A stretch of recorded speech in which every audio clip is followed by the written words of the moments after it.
In a university in St. Petersburg, math teacher Alexa falls in love with astrophysics teacher Maximilian when she finds him almost freezing to death while he looks at the stars. The couple soon marries and Alexa gets pregnant with a baby girl that Maximilian wants to name Jupiter even if Alexa hates it. One night, a group of thieves breaks into their apartment and robs them. Maximilian tries to at least make them leave his beloved telescope, but the thieves answer by shooting him before running away with their loot. Alone and depressed, Alexa decides to move with her relatives in Chicago and takes a ship to the USA. In the middle of the trip, the baby is born and Alexa names her Jupiter in memory of her husband. As she grows up, Jupiter's aunt tells her she is destined to achieve greatness and find true love. But years later, an adult Jupiter thinks her life sucks. As the daughter of immigrants, the only job she can find is being a cleaning lady for rich people, and on top of that she has to live with a big family in a small house, never having real privacy. Meanwhile, on an abandoned planet far away, the three siblings from the powerful house of Abrasax meet after a long time. This planet is empty because the family harvests people from different civilizations to make a potion that keeps them young. Recently their mother died and left each of them some planets. The eldest sibling Balaam was the one to receive Earth, and Titus, the youngest, wants to buy it. Kalik points out Earth is incredibly expensive, and Balaam leaves without a word. The next day, a hunter known as Cain appears in the streets of Chicago and is spotted by bounty hunters Razzo, Ibis, Falk. The trio watches Cain use a special gadget to get through a door, indicating none of them are from Earth. They're sure Cain is hunting the same victim as them and decide to follow him. The place Cain has broken into is a clinic, and he's checking out the profile of a patient named Catherine because he can use his advanced sense of smell to look for clues. When he comes out, he finds the trio waiting for him, so Cain activates his floating boots to run away. The trio opens fire to stop him, but after exchanging a few shots, Cain manages to escape, and Razzo tells her partners they should warn their boss Balaam. In the meantime, Kalik talks to her servants because she wants to be part of the hunt on Earth too, but she doesn't want her brothers to know about it. Balaam is also talking to his people, and when he hears they've found a special genprint in Catherine, he sends orders to get her killed. This Catherine person turns out a friend of Jupiter's. Tonight she's helping her find a dress, and while Jupiter is in the closet, she hears Catherine scream. When she takes a look, she discovers a group of gray aliens about to do something to Catherine's floating body, so Jupiter takes a picture with her phone. At that moment, her phone rings and gets the attention of the aliens, who immediately knock both humans out. A moment later, the women wake up without remembering what happened. In the evening, Jupiter has dinner with her family, and her cousin Vasily gives everyone their next cleaning jobs. Jupiter asks if she can borrow some money because she's dreaming about having a telescope like her dad's, but Vasily tells her she needs to save on her own. Later in private, cousin Vladi convinces Jupiter to sell her eggs for money, and he gets a percentage for the sale. The next day, Jupiter goes to the clinic using Catherine's name. While she's fooling around on her phone, she finds the picture she took of the aliens. Before she can do anything about it, the doctor calls her to the surgery room. While the nurses get her ready, Jupiter begins feeling something's wrong and wants to get out, but her body suddenly starts floating. It turns out the whole staff is actually aliens, and when they check her DNA they confirm she's the one with the special genprint. The confusion came from the mixed names. The aliens intend to kill her, but at that moment Cain shows up and shoots them all before rescuing Jupiter, who passes out. Meanwhile, in a spaceship, Titus receives news that his hunter found the girl, so he sends transport to pick her up. Balaam also hears about the incident at the clinic and desperately orders his people to double the security deployment. 12 hours later, Jupiter wakes up in a strange room and immediately grabs Cain's gun to demand answers. Cain explains there are all kinds of life on many planets across the universe. For example, he's a half-human half-wolf that was bred for the military, but it didn't work out. The little gray guys are known as keepers and want to kill her because of her particular genes. To prove his story, Cain shows Jupiter the gadget that opens portals on walls in his floating boots. At that moment, Titus' spaceship sends a beam for them, so Cain picks up Jupiter to fly towards it. Unfortunately, Balaam's ships also arrive and make Titus' ship blow up. The explosion causes the pair to fall, but Cain acts quickly and catches Jupiter before he begins flying away. A chase begins through Chicago as the enemy ships shoot at Cain, hitting various buildings and cars in the way. Cain takes them to a bridge, under which he hid a shuttle he stole from the enemy. Now they're safe inside this shuttle. Cain can fire back and even hide underwater when necessary. He's a good pilot, but the shuttle still receives lots of damage and Cain has to jump out with Jupiter before it explodes. At least they land safely thanks to the boots. The next morning, Cain steals a car and drags Jupiter with him as she demands more answers. Cain explains that they're tangled in a war within the Abrasax family, one of the most powerful dynasties in the universe. In fact, they're so powerful that they're already rebuilding all the places their fight destructed, and the keepers will erase everyone's memories like they did to Juniper the other day. Cain only knows Titus wants Jupiter to be taken to his ship, and that Balaam wants her dead. Speaking of Balaam, he uses a hologram to inspect the keeper's memory of the clinic incident and tells Jupiter that sometimes he misses her. Then he reminds his guards that he'll kill anyone who makes another mistake. A few hours later, Jupiter and Cain arrive at the house of Stinger, a friend of Kane's. Stinger used to be a marshal for the Aegis, a team that functions as space cops. As soon as Stinger sees Kane, he begins attacking him because he doesn't want to be dragged back into his old life. The fight is suddenly interrupted when a bunch of bees begin surrounding Jupiter, moving along the movement of her hands. When Stinger notices this, he immediately kneels and calls Jupiter Your Majesty because bees are capable of recognizing royalty. Then everyone is invited inside and Stinger cures Kane's wounds with an instant spray while revealing Kane used to have wings and he lost them when he was court-martialed. Jupiter gets a call from Vladi and while she takes it, Kane explains to Stinger that he didn't know she was royalty. Titus only promised to pay him with new wings. Moments later, Stinger explains he's managed to contact the Aegis and they'll come to pick them up tomorrow. While Kane gets armed with Stinger's collection of weapons, Stinger tells Jupiter that Kane got court-martialed because he bit an elite person, and since Kane had been under his command at the time, Stinger got fired too. He also tells Jupiter that humans aren't native to Earth, it was the Abrasax Industries that killed all the dinosaurs and filled the planet with people to be harvested later. Before Juniper can ask what harvesting is about, Kane informs them the trio of bounty hunters and many keepers are outside. Kane stays behind fighting with both guns in his fists while Stinger runs with Jupiter, but he has to open fire as well when they're surrounded. Falk finds them and pushes Stinger back with a shockwave, but when he tries to get Jupiter, the bees come to her defense. Jupiter runs to hide in the cornfield, but Falk catches up to her and knocks her out with another shockwave.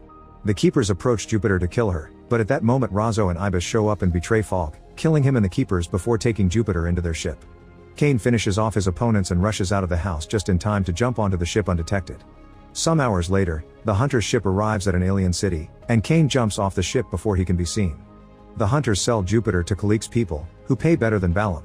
When Jupiter wakes up, she finds herself in a fancy dress inside a strange room. Kalik comes to see her and is shocked at how much Jupiter looks like her dead mother. To prove her point, Kalik takes Jupiter to see a statue that looks exactly like her, revealing that Jupiter's the reincarnation of Kalik's mother, who had been 90,000 years old and got murdered. While Kane sneaks into the mansion and follows his nose to find Jupiter, he's found by the guards, and he fights them through the corridors. Kalik shows Jupiter a special pool with water that makes her look young even if she's actually 14,004. This is the potion the siblings grow by harvesting people's lives, but Kalik doesn't say it directly. She explains to Jupiter that her mother owned Earth and since Jupiter's her reincarnation, she can claim the planet for herself and join the rich life. Their conversation is interrupted by Kane, who tries to take Jupiter away, but Jupiter trusts Kalik and accepts to wait for the Aegis to arrive. In the meantime, Balam kills the general that failed to get Jupiter again and sends a new soldier known as Gregan after her. A few moments later, Aegis Captain Singh arrives together with Stinger and promises to escort Jupiter to the Commonwealth Ministry Honoris. After Jupiter changes into more comfortable clothes, Kane checks on her and they have a sweet bonding moment. Jupiter tries to flirt with Kane but he turns her down because she's royalty and he's just a dog. Eventually the ship makes it to Urus, the original human's birthplace. An android guides Jupiter through many offices and lots of bureaucratic paperwork that becomes too tedious and almost impossible to finish. To get it done more quickly, the android ends up bribing an employee and Jupiter finally gets a seal on her wrist that brands her as royalty. Afterward, Jupiter wonders why Kane is still sticking around now all it's done, and he explains Stinger believes they may be accepted into the Force again if they help her. Unfortunately when Stinger shows up, he's surrounded by bounty hunters and he betrays Kane because he made a deal with Titus. Moments later, Jupiter is taken to a different spaceship and meets with Titus, who promises he'll take her back to Earth if she accepts to have dinner with him. Meanwhile Titus guards lock Kane in a cell. Over dinner, Jupiter asks about Kane, and Titus tells her he sent him back to his homeland. He also explains Kalik lied to her and finally tells Jupiter that the youth potion is made out of human lives. As he shows her his stash of potion bottles, Titus explains his mother changed her mind about the harvesting and intended to end the business, that's why she was murdered. Titus pretends he never made potions, he only rescued these bottles because he intends to finish his mother's goals. Jupiter believes him, but when Titus asks her to marry him in order to work together against his siblings, she hesitates. Meanwhile Stinger gets in contact with Titus guards to finish their deal. After they hang up, it's revealed Stinger was captured by Tsing and that she made him call to trace the ship's location. Kane is taken to see Titus and calls him out for lying to him. Titus explains lies are simply necessary to survive. He plans to marry Jupiter and then kill her so he can get Earth for himself. At that moment, Kane is shot into space as punishment for his betrayal, and on his way out, he manages to kick something on the wall. Then Kane uses his boots to break the handcuffs and grabs some of the wall debris, which turns out to be protective gear. Unfortunately he can't make it back to the ship because it escapes through a portal. The gear doesn't have much oxygen left and Kane remembers Jupiter while thinking he's about to die, but thankfully the Aegis shows up just in time to rescue him. He informs the crew they need to save Jupiter and asks for Stinger's help, so Stinger gets the chance to explain he only betrayed them because Titus promised a cure for his sick daughter, otherwise he's on Aegis' side. Back on Earth, Jupiter's family is worried about her and yells at Vladi for having lost her to a suspicious clinic. At that moment, Gregan breaks through the ceiling and captures them all. Sometime later, Jupiter confesses she's unsure about the wedding and asks to see Cain. Titus tells her Cain left because he attacked people again, then points out the wedding is just a contract to protect the innocent. He also shows her that he had prepared a rite of pardon for Cain and didn't use it just because Cain betrayed him. Convinced of Titus' good intentions, Jupiter accepts to marry him. A few hours later, Jupiter is put in a beautiful dress and taken to the ceremony. Outside, Titus' fleet surrounds the ship to defend it against the incoming attack from Aegis.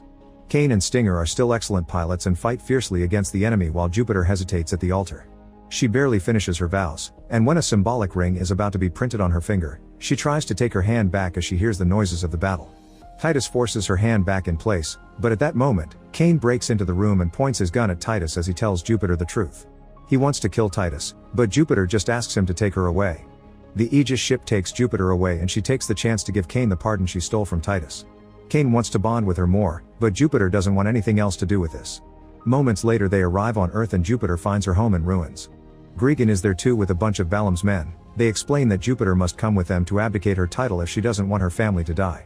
Singh and Cain think it's a trap, but Jupiter accepts to go anyway. Jupiter is taken away by Gregan in his spacecraft while Singh and Cain try to follow them on the Aegis ship. However, as soon as Gregan's craft crosses the portal, they close it so that the cops can't follow them. Singh has to quickly turn the ship around before they get caught in a dangerous storm.